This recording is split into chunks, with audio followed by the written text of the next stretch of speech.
الحمد لله نحمده ونستعينه ونستغفره ونؤمن به ونتوكل عليه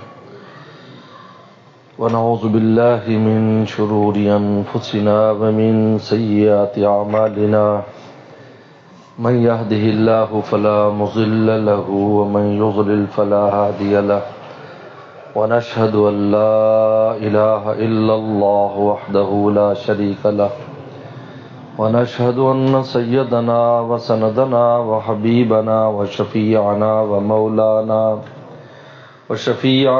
ومولانا محمدا عبده ورسوله صلى الله تعالى عليه وعلى آله وأصحابه وبارك وسلم.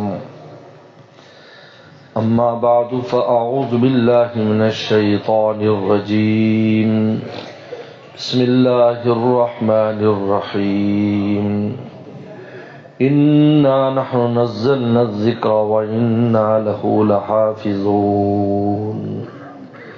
وقال النبي صلى الله عليه وسلم من قام رمضان إيمانا واحتسابا غفر له ما تقدم من ذنبه أو كما قال عليه الصلاة والسلام. صدق اللہ و صدق رسولہ النبی الکریم.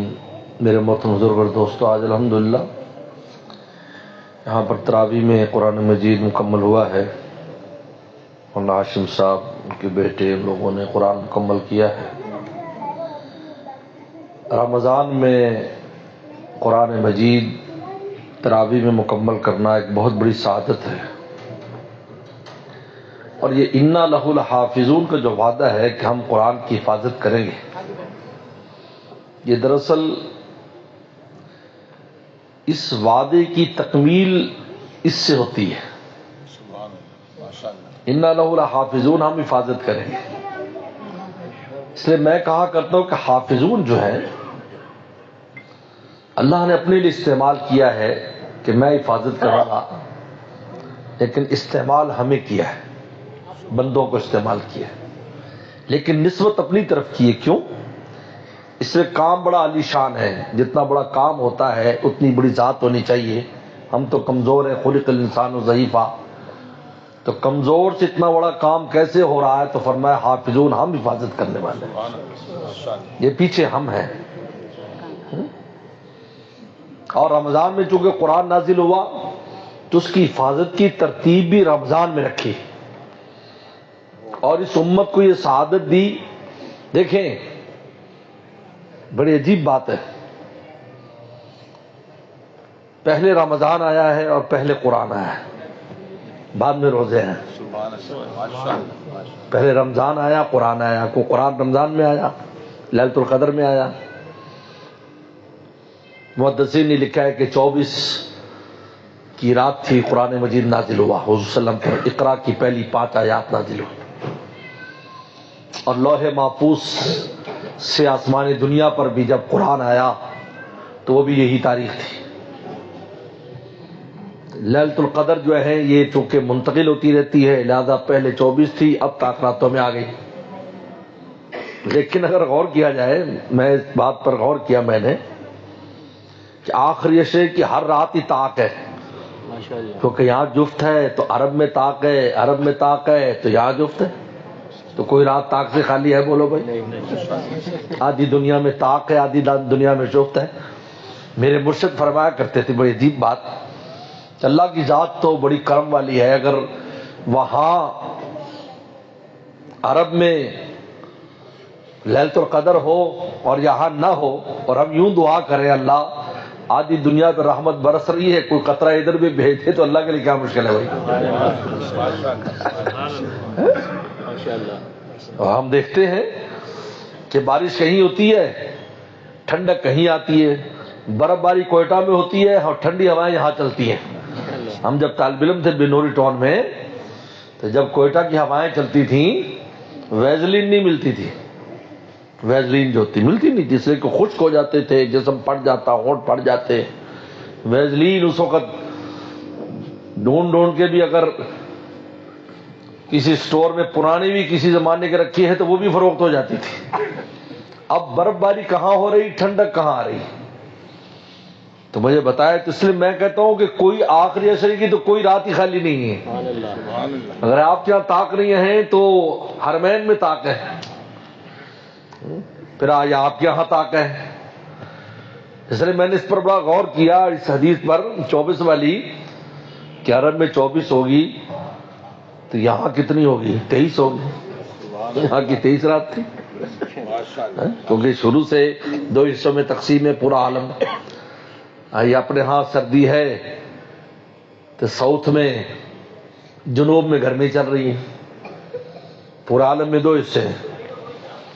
حضرت بن نوری رحمۃ اللہ علیہ فرمایا کرتے تھے کہ وہ جو حدیث آتی ہے کہ جہنم کے اندر جب ٹھنڈک بڑھ گئی یا گرمی بڑھ گئی تو اذن لہا بنفسین، تو 2 سانس لینے کی اجازت دی جہنم کی گرمی کو، اکل بازی بازا، کہ میں ایک دوسرے کو کھا رہی ہوں، یعنی گرمی کی شدت سے یا سردی کی شدت سے، تو 2 سانس کی اجازت دے دی، تو 6 مہینے پر سانس لیتی ہے۔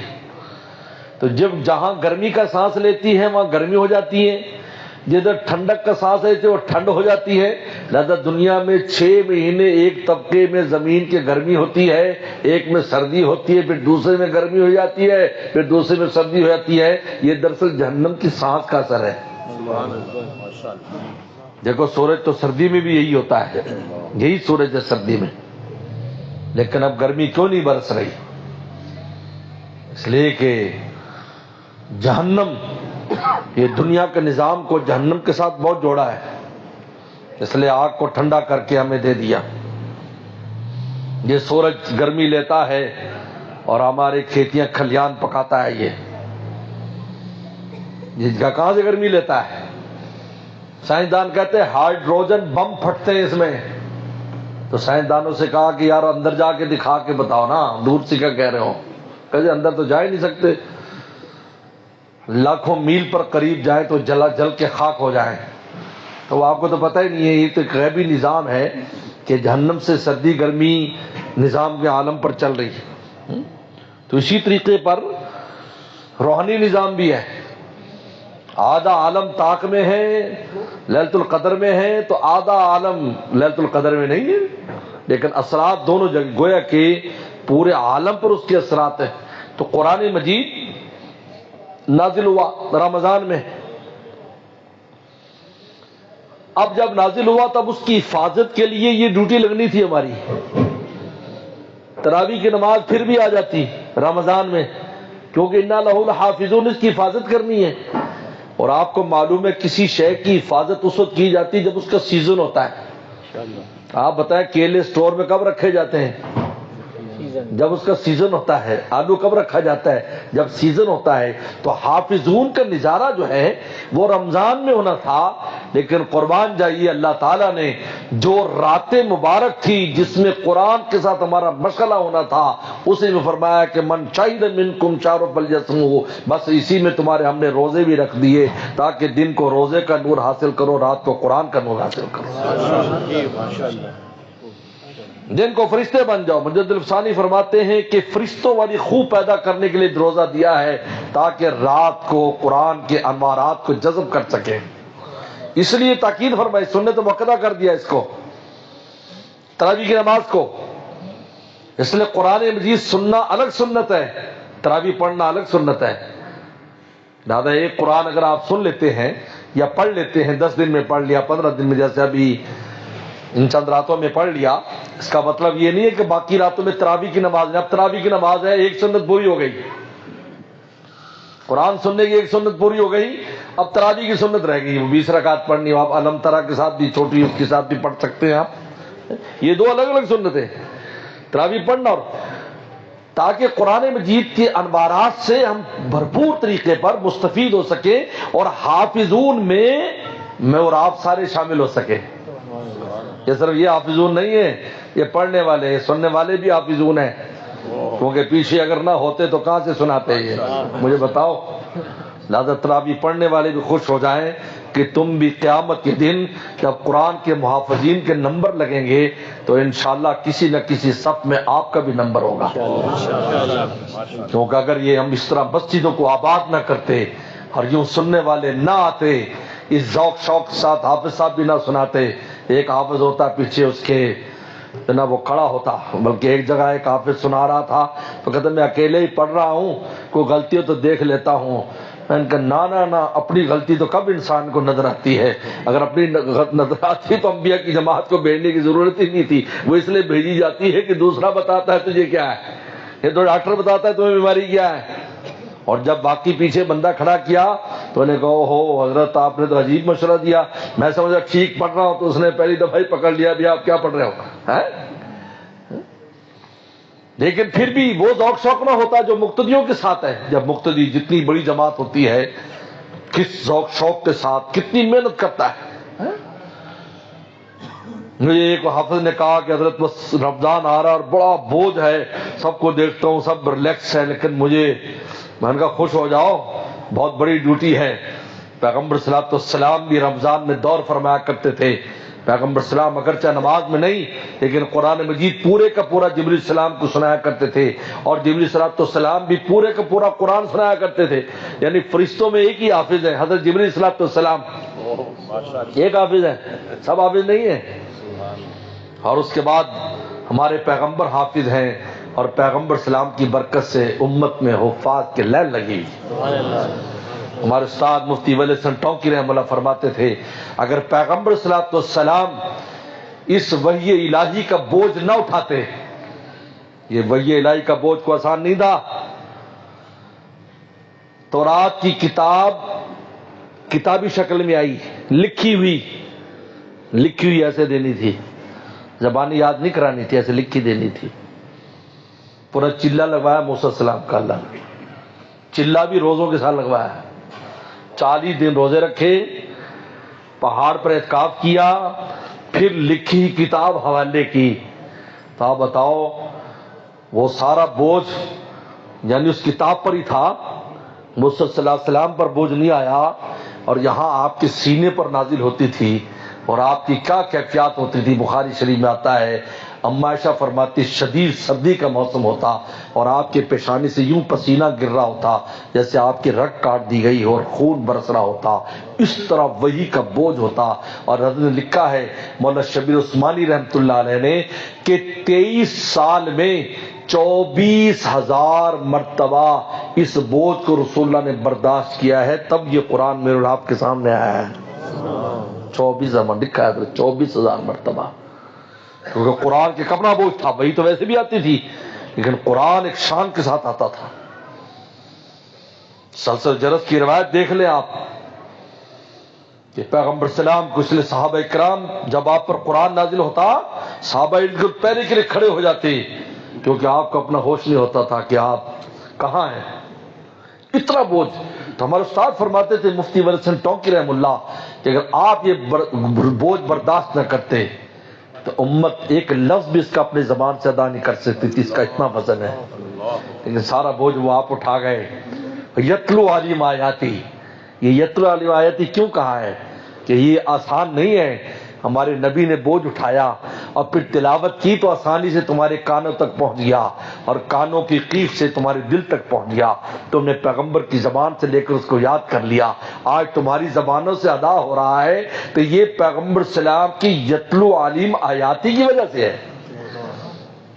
اگر وہ نہ ہوتا تو میں اور آپ تلاوت نہیں کر سکتے تھے قرآن کی. آپ یہ دیکھیں میں اکثر کہا کرتا ہوں کہ اقرا جو ہے یہ 4 لفظ ہیں, تو کیا پیغمبر سلام نے 40 سال میں کبھی اقرا نہیں کہا ہوگا؟ پتہ نہیں کتنی بار کہا ہوگا اقرا اقرا پڑھو. اور وہاں تو کسی کوئی چیز پڑھوانی ہوتی تو لوگوں کے بعد جاتے تھے پڑھ لکھے یار اقرا, اس کو ذرا پڑھ کے سنانا, یہ کیا بات ہے, اس میں کیا لکھا ہے.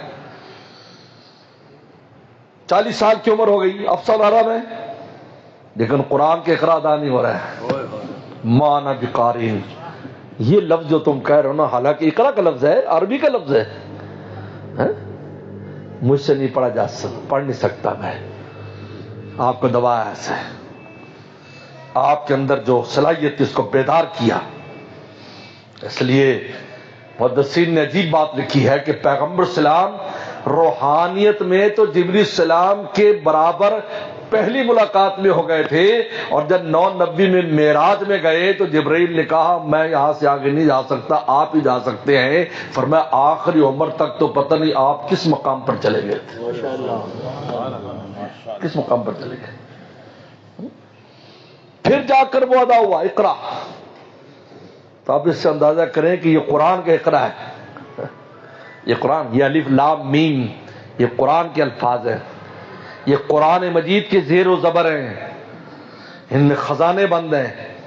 ایک ایک حرف 10 نیکی لا رہا ہے، 10 بلکہ بعض علماء نے لکھا ہے کہ نماز میں پڑھا جاتا ہے تو 100 نیکی ایک حرف پر ملتی ہے، اور جتنا امام کو ملتا ہے اتنا مقتدی کو ملتا ہے۔ سن لو، پورا قرآن پڑھا تو پتہ نہیں کتنی نیکی ہیں، آپ شمار خود کر لینا۔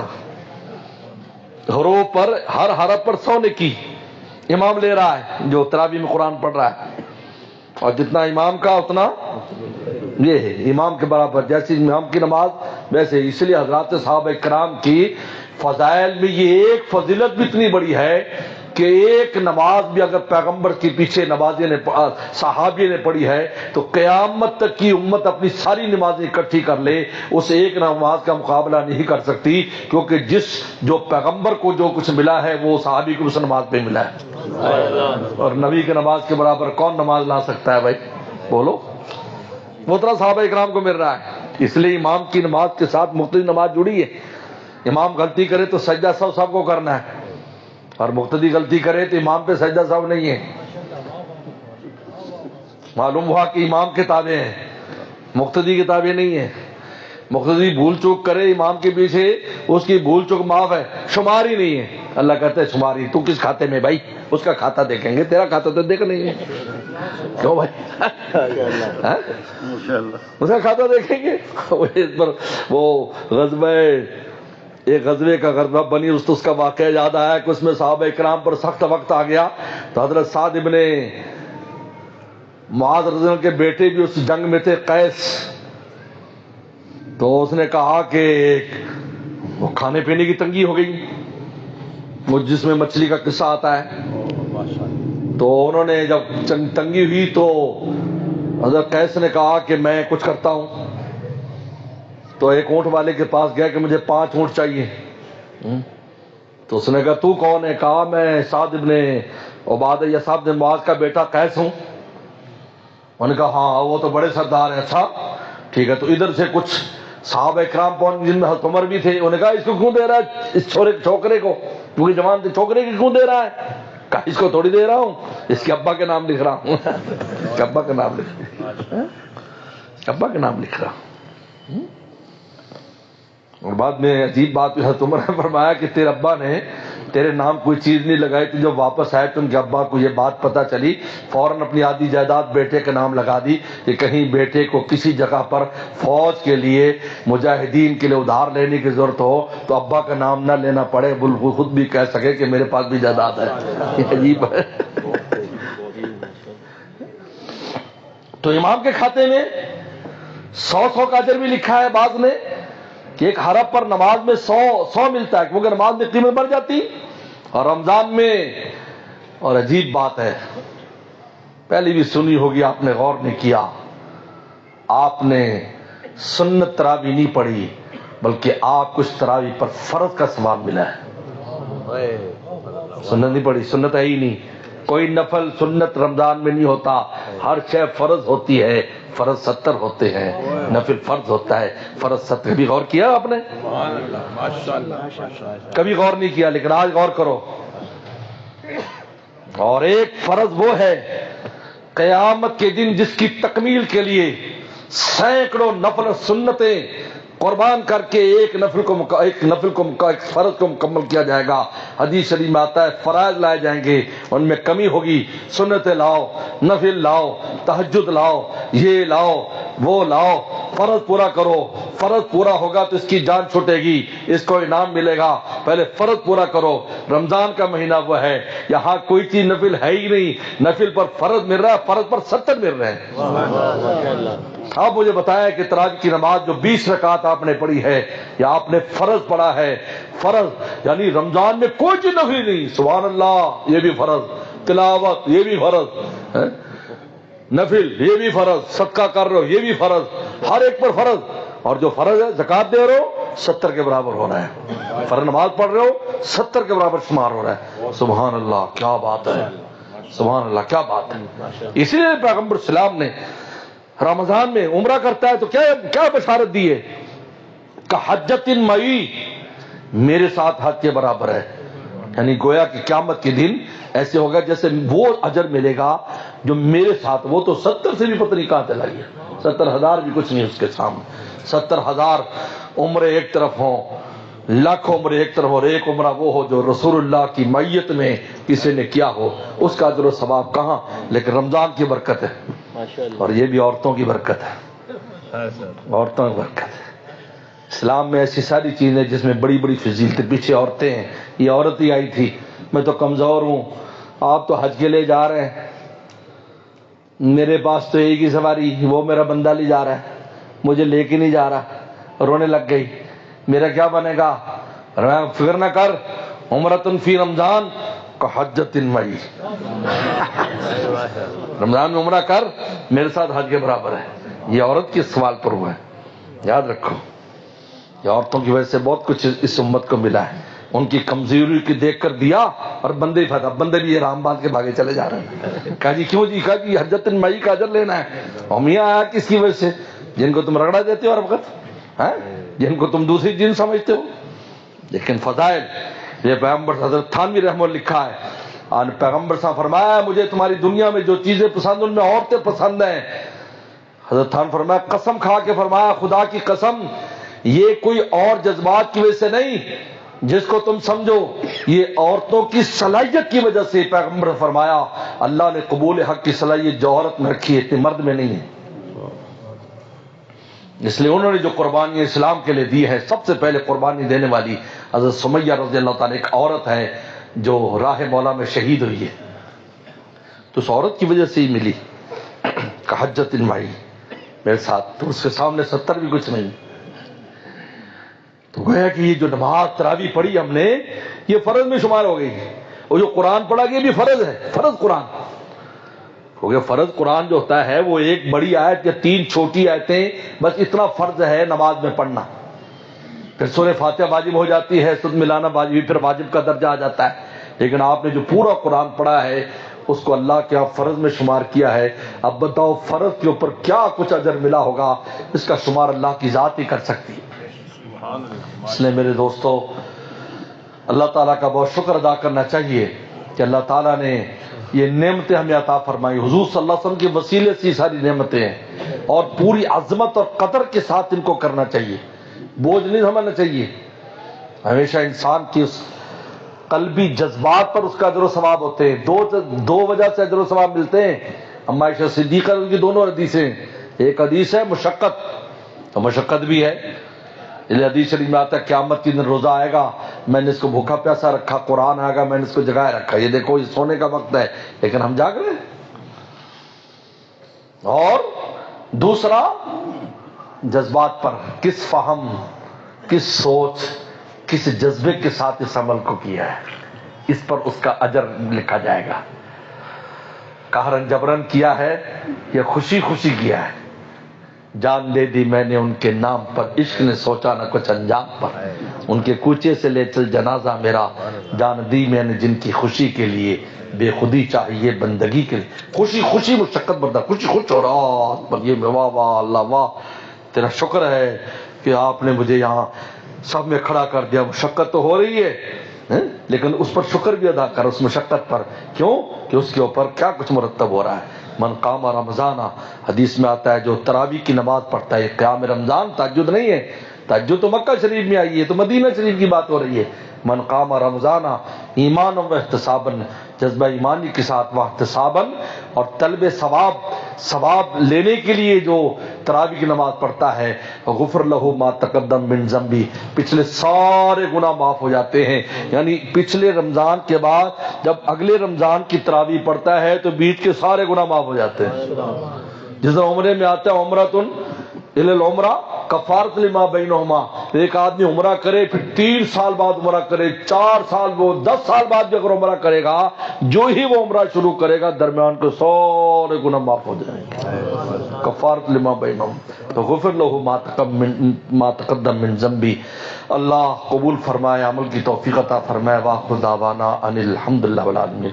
اللہم لک الحمد کما انت، صلی علی محمد کما انت اہل، وافل بنا کما انت اہل، فانک انت اہل التقوی والمغفرہ۔ ربنا ظلمنا انفسنا وان لم تغفر لنا وترحمنا لنکونن من الخاسرین۔ اللہم انا نسألک الہدی والتقی والعفاف والغنی۔ اللہم احسن عاقبتنا فی الامور کلها واجرنا من خزي الدنیا وعذاب الآخرہ۔ یا اللہ یا اللہ، یہاں تراویح کی نماز پڑھے گی اس کو تو قبول فرما۔ یا اللہ قرآن مجید تراویح پڑھنے والوں کے قرآن کو قبول فرما، سننے والوں کا سننا قبول فرما۔ یا اللہ اس جگہ کو، گھر والوں کو خیر و برکت نصیب فرما۔ یا اللہ آپ کا کروڑ بار شکر ہے، آپ نے ایسی ایسی نعمت روحانی ہمیں عطا فرمائی۔ یا اللہ ایمان اور تقوی کو جلا بخشنے والی، یا اللہ روحانیت کو ہماری بڑھانے والی، تیرا تعلق نصیب کرنے والی، یا اللہ ہم اس پر آپ کا شکر ادا کرتے ہیں، ہمیں نعمتوں سے پورے استفادے کی توفیق عطا فرما۔ یا اللہ ہماری قلب و جان یا اللہ اپنے انوارات سے منور فرما، یا اللہ روزے کے نور سے منور فرما، اور یا اللہ قرآن مجید کے نور سے منور فرما۔ یا اللہ 11 مہینوں میں بھی آپ کا بن کے رہنے کی توفیق عطا فرما، تقوی کے ساتھ، یا اللہ مقام احسان کے ساتھ، یا اللہ اور قرآن مجید کے تعلق کے ساتھ زندگی بسر کرنے کی توفیق عطا فرما۔ یا اللہ عالم اسلام کی فات فرما۔ یا اللہ بڑا کڑا وقت آیا ہوا، یا اللہ معصوموں پر، یا اللہ معصوموں پر آگ برسائی جا رہی ہے۔ یا اللہ غزہ کے مسلمانوں کی مدد فرما، فلسطین مسلمانوں کی مدد فرما۔ آپ کے علاوہ کون ہے یا اللہ؟ آپ کے علاوہ کوئی نہیں یا اللہ۔ اسباب کی دنیا میں ہمارے پاس کچھ نہیں یا اللہ۔ یا اللہ پوری امت نالائق ہو چکی ہے، ہمیں معاف فرما، امت میں لیاقت پیدا فرما۔ یا اللہ آپ کی طرف رجوع نصیب فرما۔ یا اللہ پورے عالم اسلام کی حفاظت فرما، پاکستان کی حفاظت فرما، علماء کی حفاظت فرما۔ علماء کو بے دردی سے شہید کیا جا رہا ہے، مہم چلی یا اللہ۔ ایک ایک عالم بڑا قیمتی ہے یا اللہ، علماء کی، صلحاء کی، اللہ والوں کی، یا اللہ خوب کو حفاظت فرما، دینداروں کی حفاظت فرما، ہر مسلمان کی حفاظت فرما، ہمارے پاکستان کی حفاظت فرما، ہمارے شہر کی حفاظت، بڑا پیارا شہر ہے کراچی یا اللہ اس کی خوب حفاظت فرما، ہر قسم کے شر و شرارت سے یا اللہ سب کو محفوظ فرما۔ یا اللہ ہمارے مرحومین مرحومات کی مغفرت فرما، ہمارے والدین اساتذہ مشائخ عزیز اقارب سب کی مغفرت فرما، بیماروں کو شفا عطا فرما، پریشان دوستوں کی پریشانی دور فرما۔ یا اللہ حاجی یاسین صاحب کو صحت اور عافیت نصیب فرما، دراز عمر نصیب فرما، ان کے سائے کو یا اللہ بال بچوں پر قائم دائم فرما۔ یا اللہ ان کے جتنے مرحومین اور مرحومات دنیا سے جا چکے یا اللہ ان سب کی مغفرت فرما۔ یا اللہ ہم سب کے مرحومین مرحومات کی مغفرت فرما۔ یا اللہ جو رزق روٹی کے وسائل ہم کو اس میں خیر و برکت پیدا فرما، خیر و برکت پیدا فرما، خیر و برکت پیدا فرما۔ یا اللہ ہر قسم کے قرض کے بوجھ سے محفوظ فرما، جو مقروض ہیں غیب کے خزانوں سے یا اللہ ان کے قرضوں کو اتروا۔ یا اللہ جو رزق کی تنگیوں میں مبتلا ہے یا اللہ یزاد فی رزق المومن، یا اللہ یہ ایسا موسم ہے یا اللہ ہر مومن کی رزق میں اضافہ فرما۔ یا اللہ اس عید کو پورے عالم اسلام کے حقیقی معنی میں خوشی اور عید کا ذریعہ فرما۔ یا اللہ ہر دوست کی ماں بہن کی جو بھی حاجت ہے اپنے خزانوں سے ہماری حاجات کو پورا فرما۔ اللہم انا نسألک الخیر ما سألک منہ نبیک محمد صلی اللہ علیہ وسلم، ونعوذ من شر ما استعاذک منہ نبیک محمد صلی اللہ علیہ وسلم، وانت المستعان ولیک البلاغ ولا حول ولا قوة الا باللہ۔ اللہم انا نسألک بانک اللہ الذی لا الہ الا انت الاحد الصمد الذی لم یلد ولم یولد ولم یکن له کفوا احد۔ ربنا تقبل منا انک انت السمیع العلیم۔ صلی اللہ تعالی علی خیر خلقہ محمد وآلہ وصحبہ اجمعین۔